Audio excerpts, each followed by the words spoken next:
anak dengan hidrosefalus ya. Ini cirinya biasanya diikuti dengan muntah dan nyeri kepala ya. Kepala juga terlihat lebih besar dari tubuh, jadi terjadi adanya makrosefali ya, makro. Kalau besar makro, kalau kecil mikro.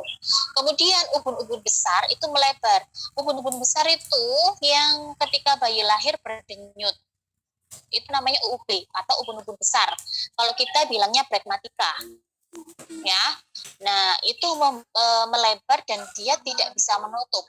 Nah, jadi seharusnya dia sudah menutup, tapi dia tidak menutup, malah akhirnya ya cairan otak itu akan semakin memberikan tekanan pada si kepala itu tadi ya. Akhirnya itu bisa menonjol dan tegang ya. Kemudian dahinya lebar, kulit kepalanya tipis ya, terlihat tegang dan juga mengkilat. Pembuluh darahnya itu Dek, itu terlihat banget, warna biru sama merah itu terlihat. Apalagi kalau anaknya putih itu makin terlihat. Karena apa ya? Karena peregangan itu tadi. Karena peregangan pada kulit kepala. Nah, seperti itu. Kemudian saluran tengkorak belum menutup dan teraba lebar. Terdapat crackpot sign bunyi seperti pot. Jadi ya seperti bunyi retak gitu. Seperti ada bunyi retak. Makanya kan anak dengan hidrosefalus dia nggak boleh terlalu banyak mobilenya. Jadi ya sudah ya memang dalam posisi harus tenang dan tidur. Karena apa? Ketika bergoncang dia akan pusing.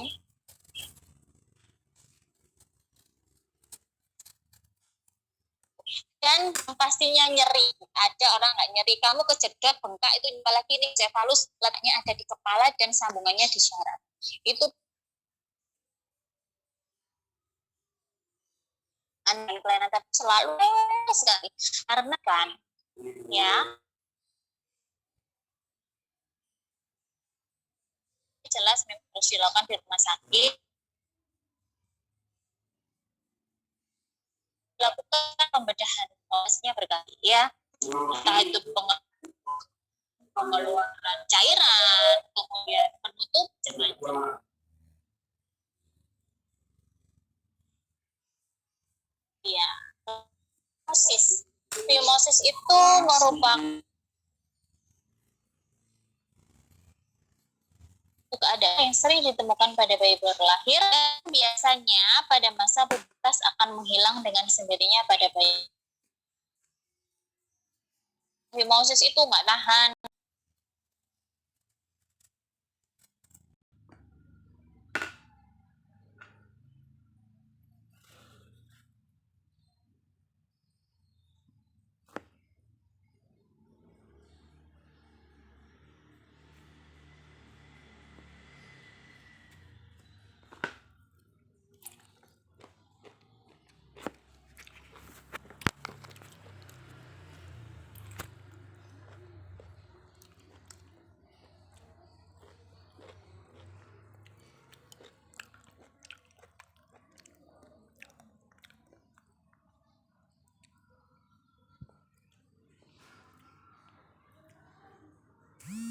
Bayi 40 saat gitu, karena memang nggak tahu ya, memang tradisi di sini juga sudah banyak yang seperti itu. Jadi bukan karena kelainan terus dia sudah, tapi memang sudah banyak yang menerapkan seperti itu. Apa yang paling baik adalah dilakukan sirkums atau sunat pada bayi ya. Dilakukan hal ini akan menyebabkan luka. Nah, karena apa? Ya tetap sempit, tapi dia cuman memaksa untuk lebar, akhirnya ya tetap perih. Akhirnya lama-lama ya gesekan itu menimbulkan luka, infeksi, bahaya. Kalau ada luka pada daerah genitalia, entah laki-laki entah perempuan, itu ya karena daerah ya. Jadi kalau tidak segera dilakukan tata laksana pengobatan, maka nanti takutnya infeksi itu akan cepat muncul ya. Kemudian yang terakhir adalah hipospadia. Hipospadia itu sama pada genitalia laki-laki juga, tapi kelainannya lubang itu harusnya kan di ujung ya, tapi itu sama ya. Nah, kenapa kok bisa terjadi? Bisa saluran yang itu capai gland penis pada ujung ya, ke uretra anterior dan leher kanopi, merupakan kelainan kongenital ya. Nah, gejalanya gimana? Penisnya biasanya agak bengkok dan itu sakit loh, benar.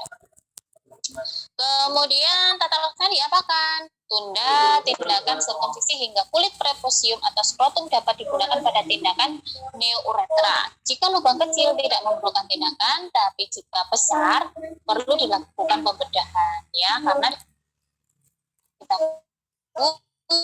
nanti proses kami pada saat dia sudah dewasa ya, pada saat sudah berhubungan suami istri ya, nanti takutnya bisa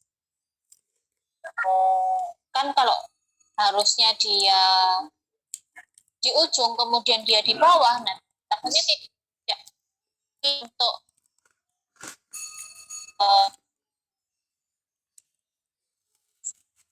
pada saat nanti ketika dia sudah dan melakukan ya, makanya harus ditindakan sesuai dengan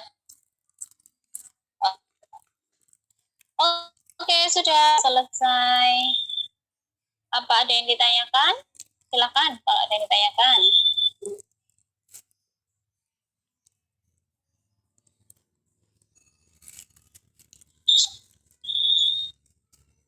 Belum. Ini terakhir. Ini karena di proses kurang pernah mereka tapi itu tidak kali wajib apa